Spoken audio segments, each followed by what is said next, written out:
Hello class.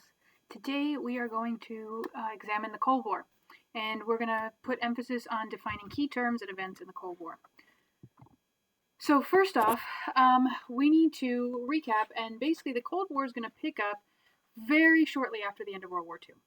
So who are going to be the most powerful countries after World War II, and why? That would be the United States and the USSR, because they're really the two victors of World War II who weren't completely decimated in the victory. So England technically also won, but they're in really bad shape after having suffered all of those air raid attacks. All right, and second, what was the agreement reached between the European allies in regards to rebuilding Europe after World War II? Which country got to do what and why? What was the deal?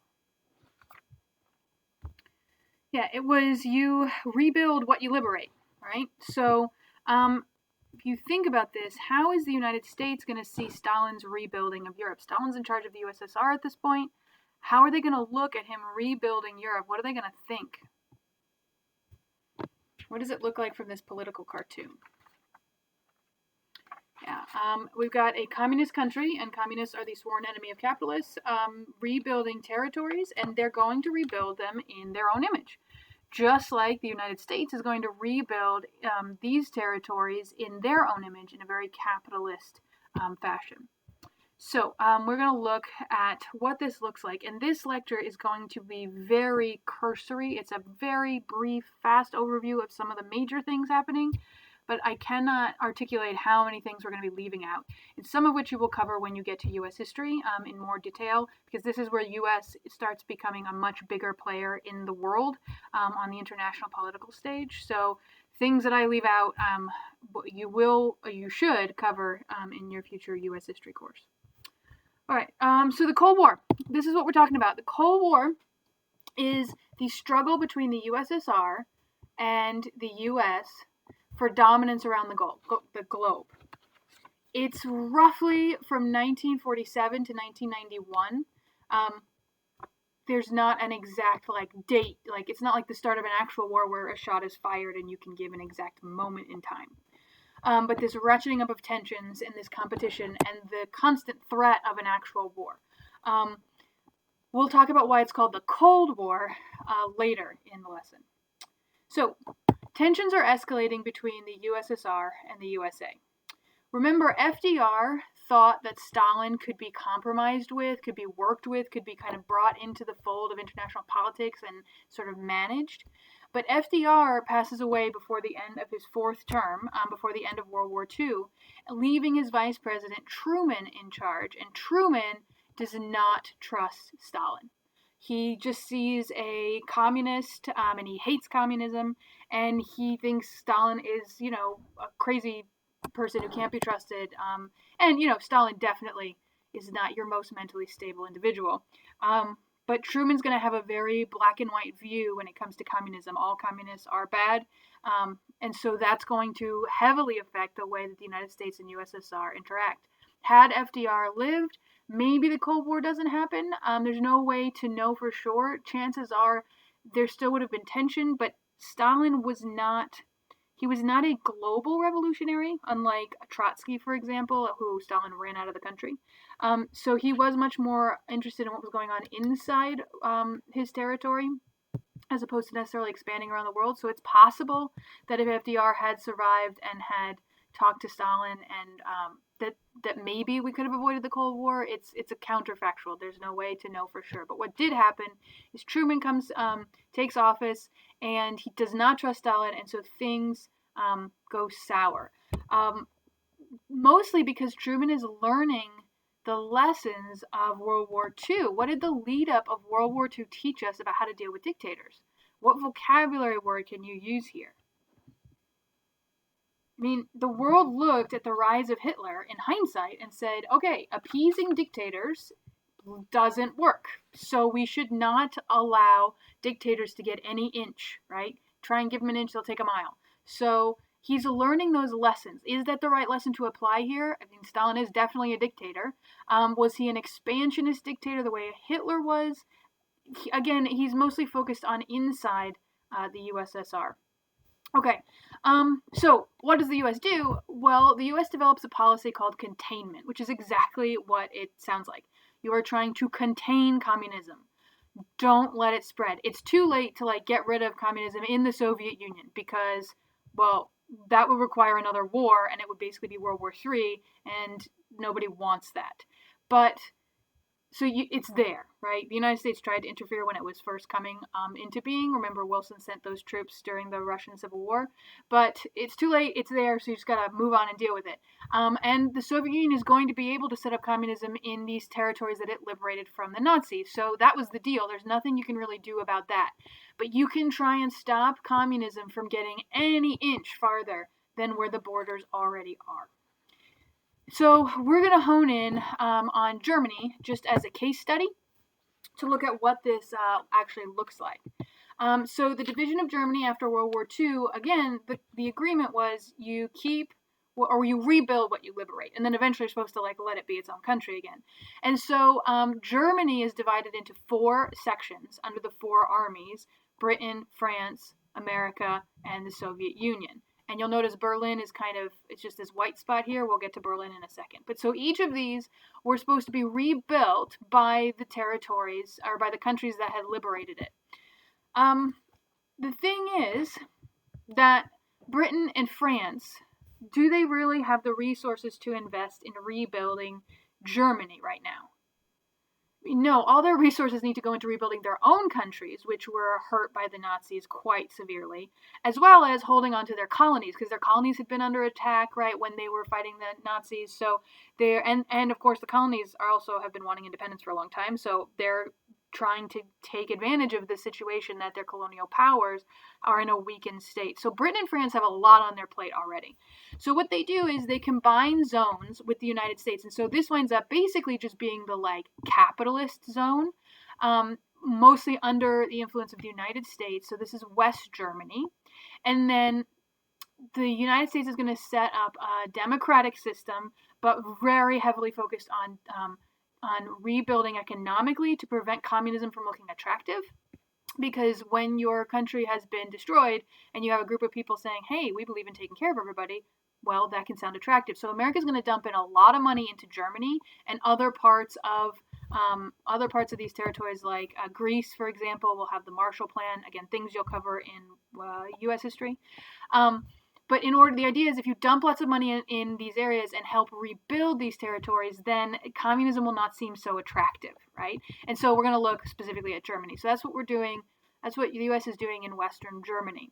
Eastern Germany is going to be rebuilt by the USSR, right?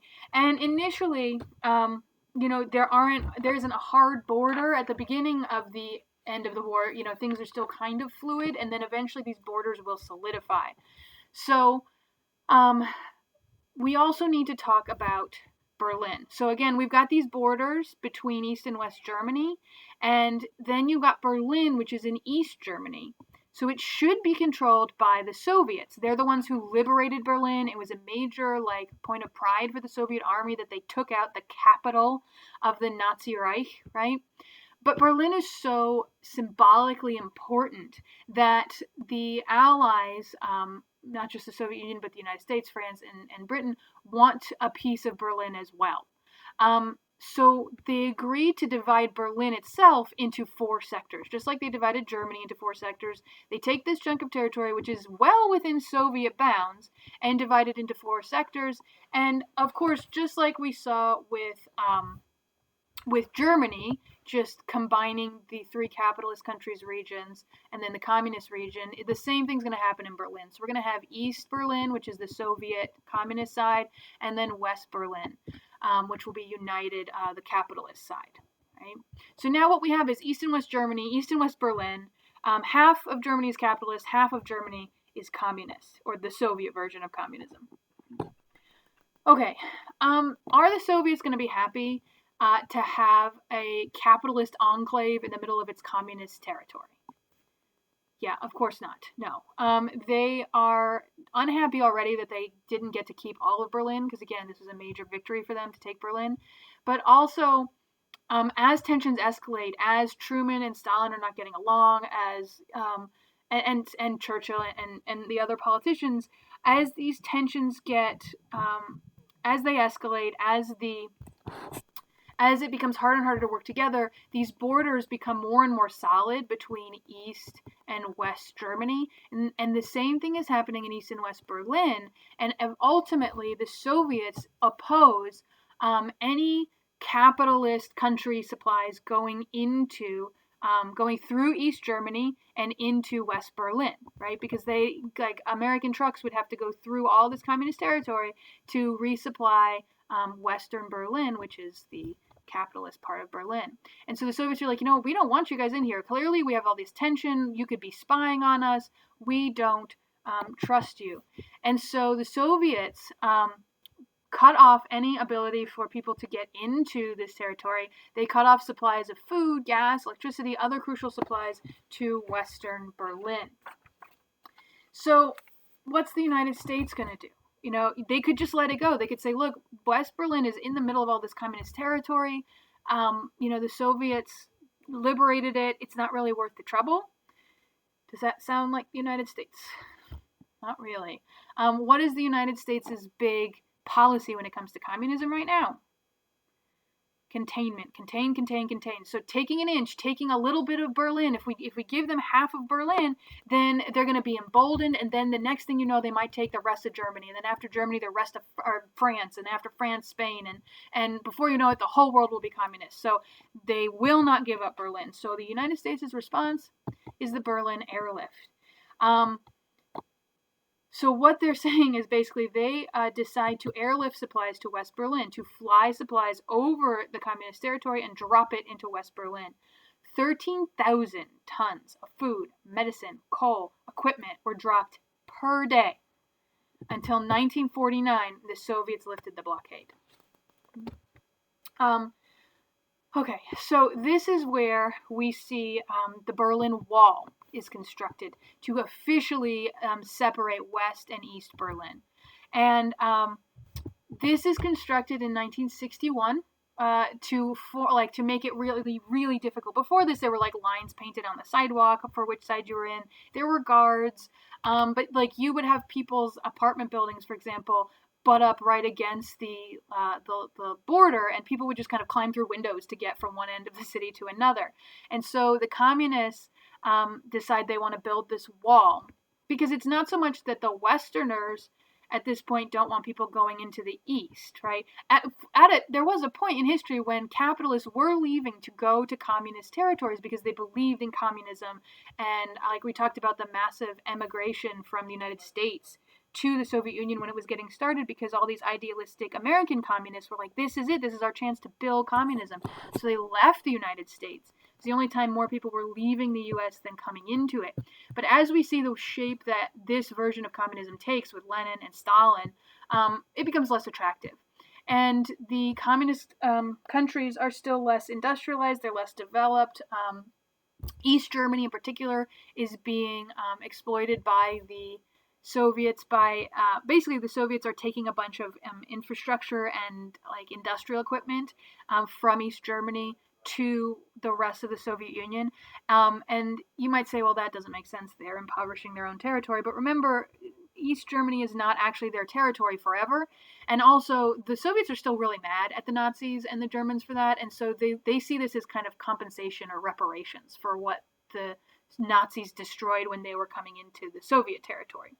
But anyway, we hit the point where it's not so much that the West Berliners really want to get to East Berlin, but more that East Berliners want to get to West Berlin, because, and I know Berliner is also a jelly donut, but you know what I mean. So they build this wall, and you can see very different approaches to the wall, right? Which side is this? The communist East or the capitalist West? Yeah, this is the communist eastern side. You can see it's still in very good condition. On the west, you have all this graffiti, because on the west, you've got freedom of speech, right? These individual rights that, again, Marx would have wanted people in the east to also have, but that is not the way that it's working out. There are guard dogs and guard towers, and people will be shot going back and forth. That's not to say nobody made it from East to West Berlin, but it was very dangerous, and a lot of people are just trapped on this side. this means families are separated between East and West Berlin or East and West Germany. They will go 40 years without seeing family members until the end of this Cold War. All right. This brings us. Eventually, it will be torn down. In 1989, it will be torn down, and there are just bits of it that are still up as like a testament to this period in history. Okay. The Iron Curtain. This is a figurative boundary between the communist bloc countries, is what we call it, and the capitalist countries in the West. There's not an actual iron wall that stretches from one end of Europe to the other, from north to south, dividing the Eastern communists and the Western capitalists. It's a figure of speech that Churchill coins to talk about the division between these two parts of Europe.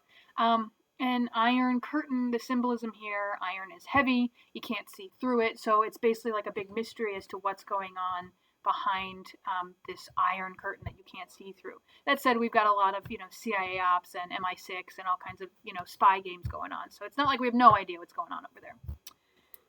Okay, so this brings us to peacetime alliances. Those of you who are history buffs, especially for U.S. history, will maybe remember that George Washington very strongly cautioned against joining indefinite alliances that last with a long time, not just during war, but just like during peace, promising to be somebody's ally, because it could get you dragged into conflicts that you are not necessarily need to be involved in, right? Europe, for most of its history, has been fighting each other, and so George Washington was like, hey, keep your nose out of Europe. It's not worth it, and only ally with European countries for a limited time just to fight a particular war and then go your separate ways, like World War I, for example. But now, in the aftermath of World War II, that is not what we see anymore, because the United States is so paranoid about the spread of communism, and they're so focused on this policy of containment and stopping communism from spreading.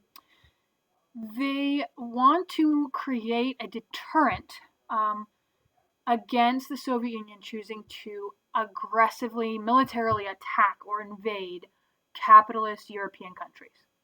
A deterrent means a way of like keeping somebody from doing something, persuading them that it's not in their best interest to do it. And so they create something called NATO, the North Atlantic Treaty Organization.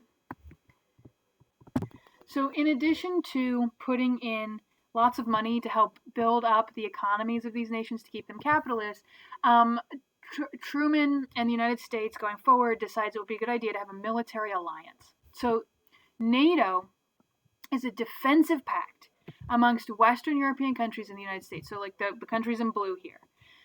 And the deal is, if one of these countries gets attacked, the United States and all the other blue countries will come to its aid. It's a defensive pact. So if one of these blue countries decides to attack another country, say France decides to attack Poland, do the other blue countries have to come to its aid? No.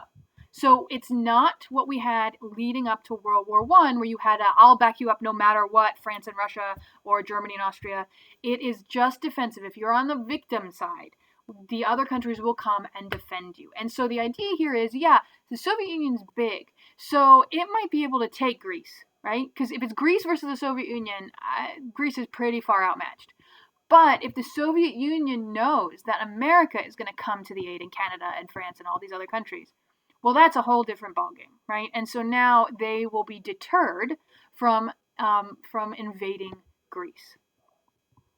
This alliance is the first time the United States entered into a peacetime, indefinite alliance since the Revolutionary War. So pretty groundbreaking for U.S. history. It's going to change the way U.S. does its foreign relations for quite some time. NATO continues to this day. It starts in 1949, and it's still a thing. And by 1955, there's actually a standing army, basically, for NATO, a force that's it can be deployed. So this became a big deal in the news when, for example, early on in President Trump's election campaign, he made a comment, and he repeated this comment later, while he was president, complaining about NATO countries and complaining that the United States puts too much money and support into NATO and other countries, little countries, don't pull their weight. Because after the end of the Cold War, all these little countries are going to break away from the Soviet Union and they're going to want to join NATO. They're going to want to turn blue. A lot of them become capitalists. Well, basically all of them become capitalists.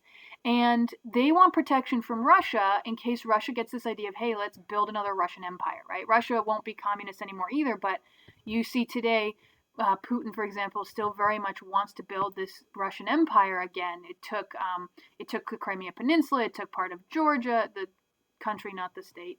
And so little countries like Latvia, Lithuania, Estonia, Ukraine, even Poland, they get nervous about having Russia right here. So a lot of them joined NATO. And Trump making comments that the United States was going to pull out of NATO or severely cut down its contributions, and maybe it wouldn't come to the aid of countries if they needed it, that scared these smaller countries a lot.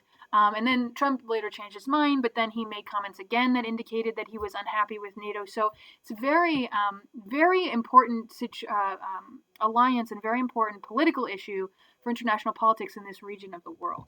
NATO was also used to help the rebels during the Arab Spring in 2011.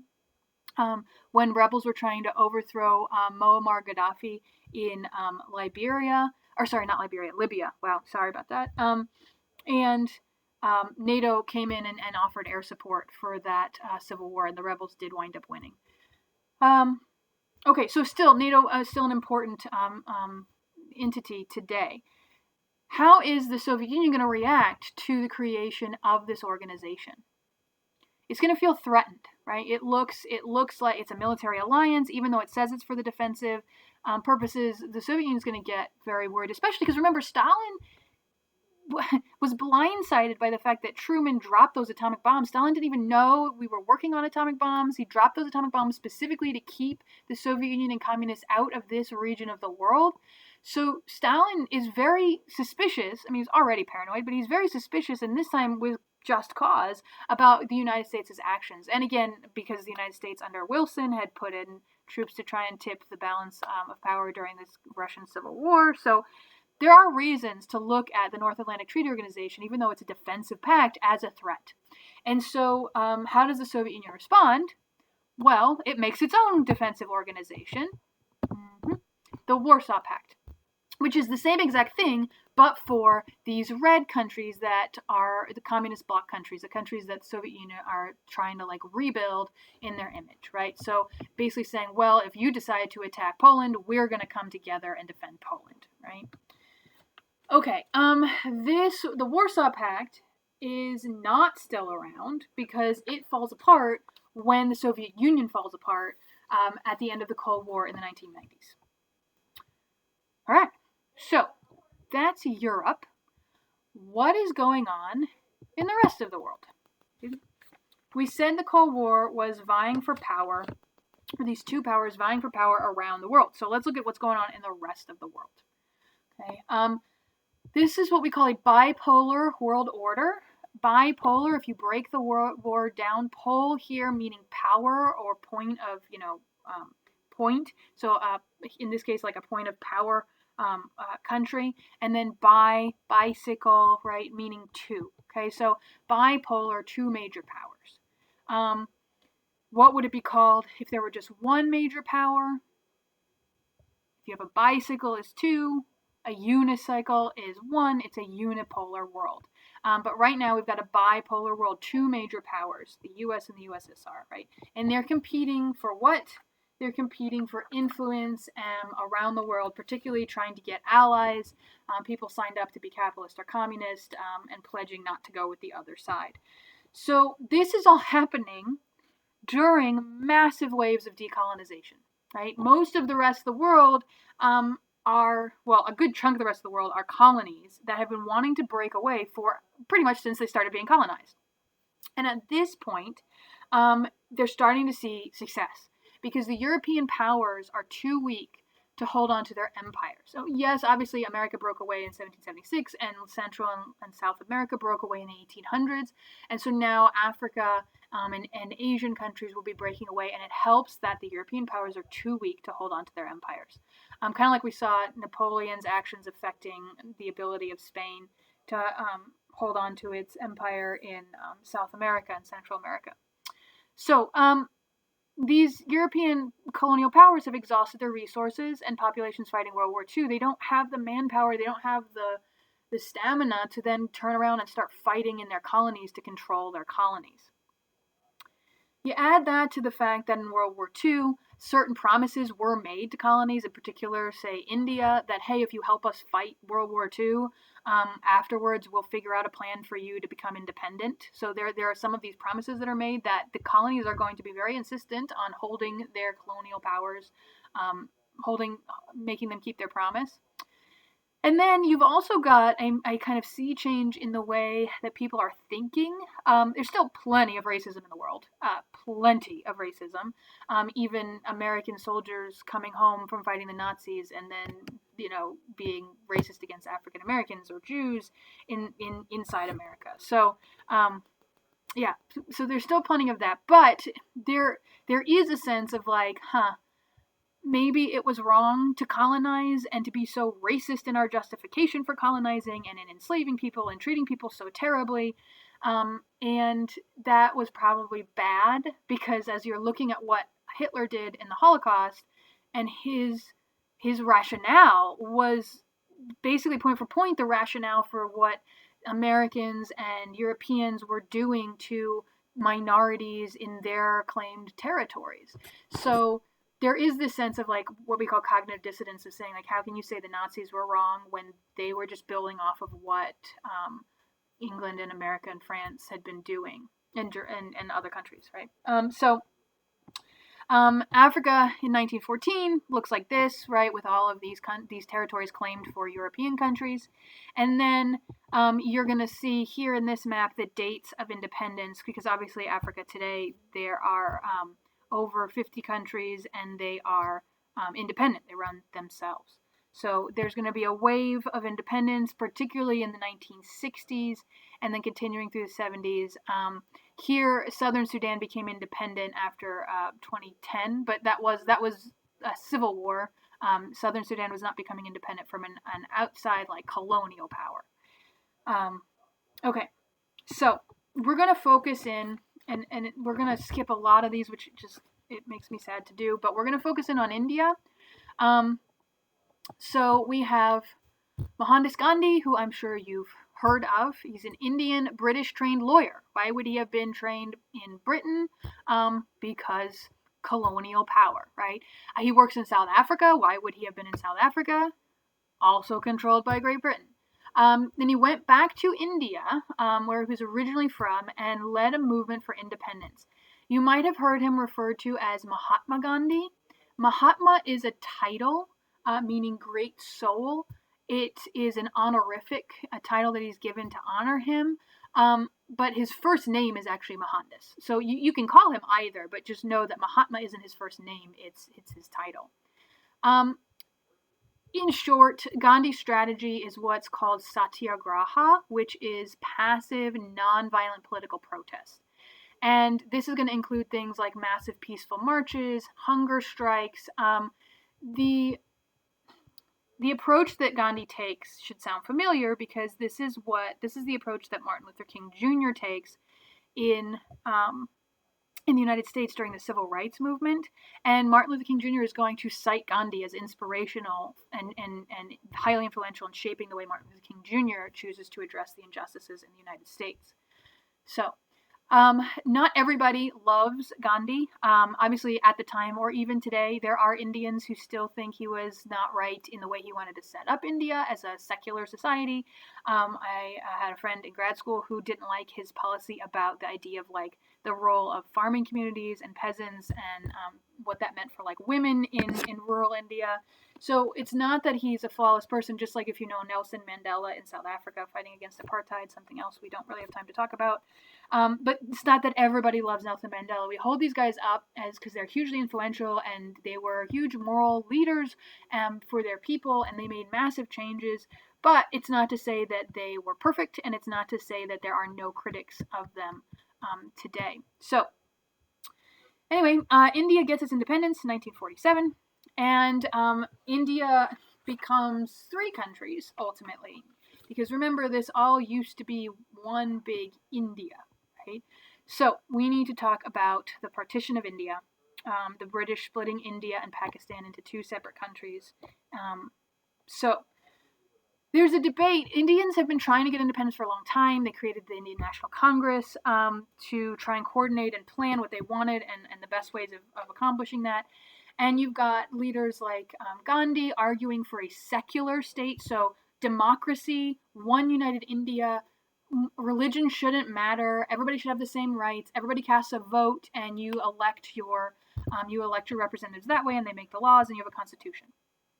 Then you have other people arguing, well, I don't think that's really good enough, like Muhammad Ali Jinnah, who wanted to carve out specific protections for religious minority communities, particularly the Muslim communities in India. There are millions and millions of Muslims in India at this time, like over 100 million Muslim and Indians in India at this time, but they're still a distinct minority compared to the hundreds of millions of Hindus. And then, of course, you also have Buddhists. And so, if you do straight up majority voting, the Hindus are always going to have the majority, most likely, unless religion stops being an issue altogether, but that's probably not going to happen anytime soon. So what you wind up with is kind of a perpetually disenfranchised minority that's depending on the goodwill of the majority. And that's a very precarious position to be in. So Jinnah wanted like specific provisions in the Constitution protecting minorities, and he wanted a certain number of seats in the Congress to be set aside for Muslim representatives, a minimum number, so they could get more, and the Hindus would also have a minimum number to represent the Hindus. And no major law could be passed without the minority group also assenting. So it wouldn't just be straight up majority rule, because then the Muslims could be abused, pushed around, had their rights stripped from them completely democratically, because democracy just means rule by the majority. A liberal democracy is where you have rule by the majority, but the liberal part is that everybody has individual rights, and so there are certain rights you cannot just vote out of existence. So here it would be a liberal democracy that said, look, you can't take away Muslim citizenship rights, for example, or kick them out of the country, things like that. And there would be dedicated representatives for the Muslim communities that would have to agree to laws that were being passed to make sure that they didn't abuse the Muslim residents. Gandhi didn't like that idea. Again, he wanted to ignore religious divisions, have a united India under one just like India banner. And so ultimately Gandhi got his way in that the democracy set up was a secular democracy. And so Jinnah says, he kind of breaks from the Indian Congress when they're trying to work all this out and says, then we need a separate state for Muslims and Hindus.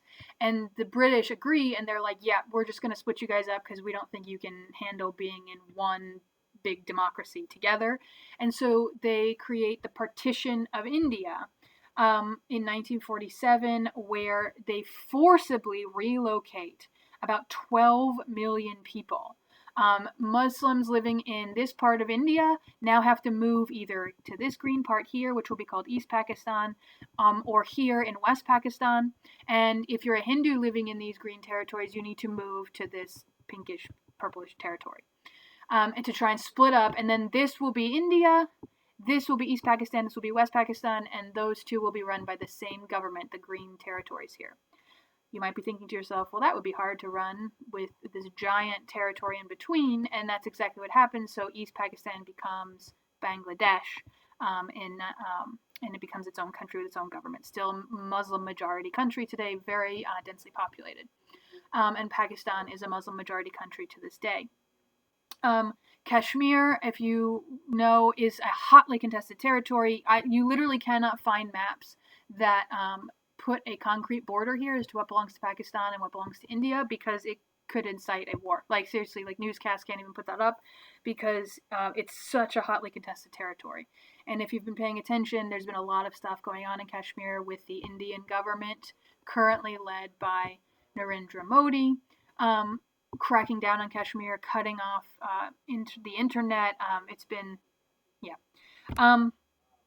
something to think about is whether or not this was the right thing to do. Because during these movement, first of all, during the partition, there was somewhere between several 100,000 and 2 million people who were killed in various violent conflicts between Hindus and Muslims. Because now you're physically dividing people, you're uprooting their lives, you're saying, yes, this is a division that matters.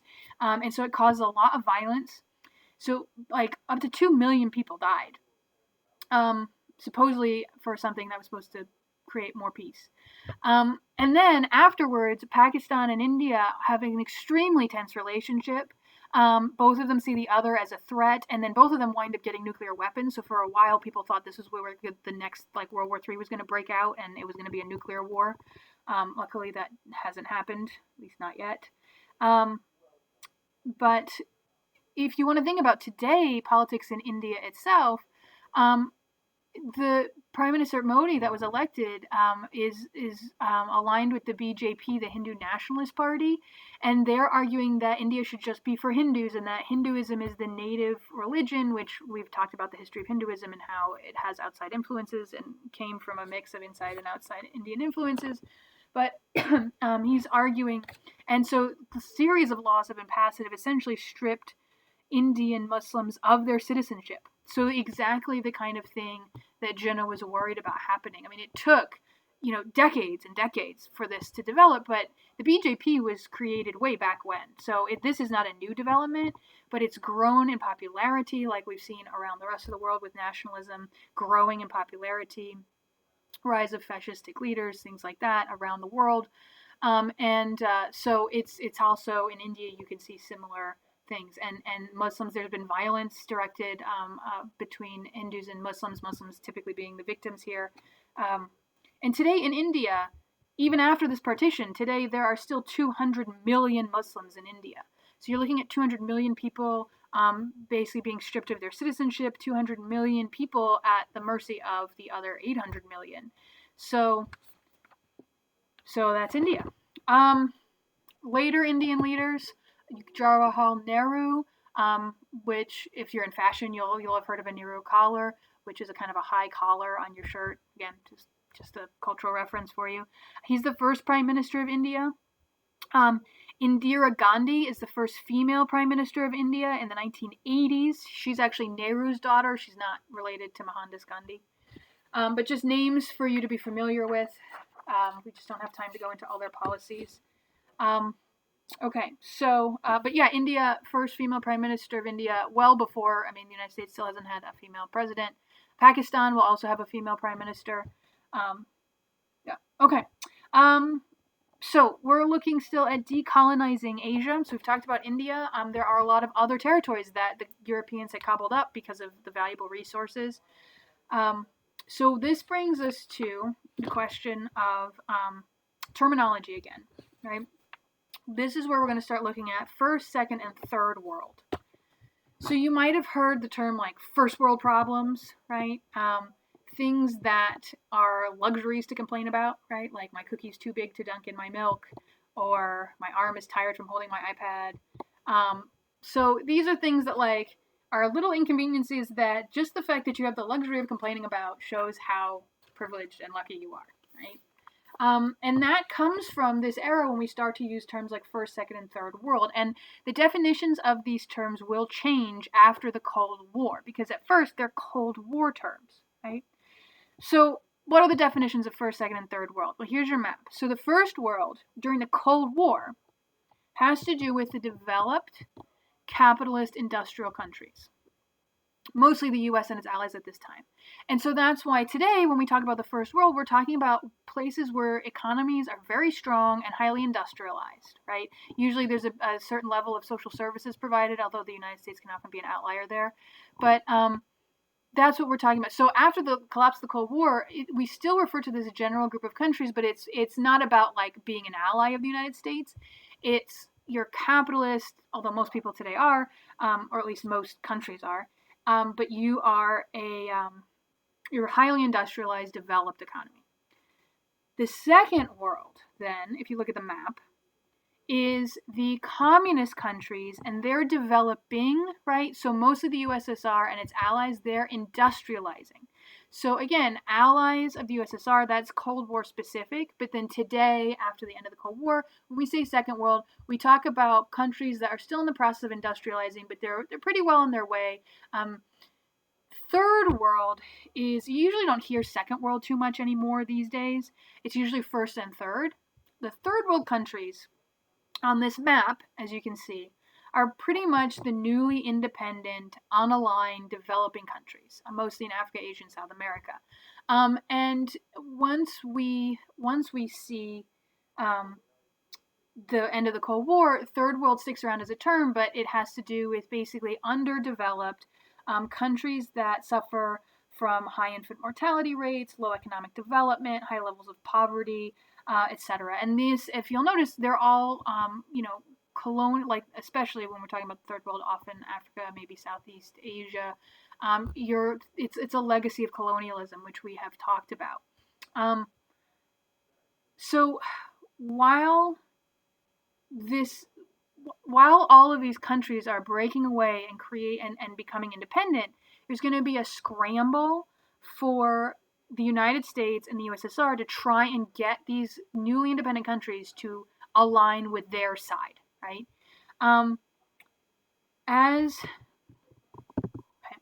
So these countries, as they choose which side to be allied with, they don't actually join the Warsaw Pact or the NATO, because why would NATO not want to add South Africa?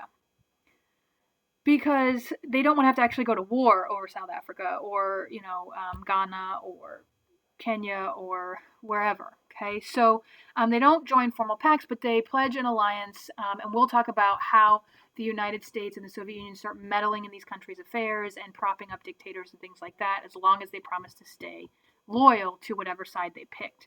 The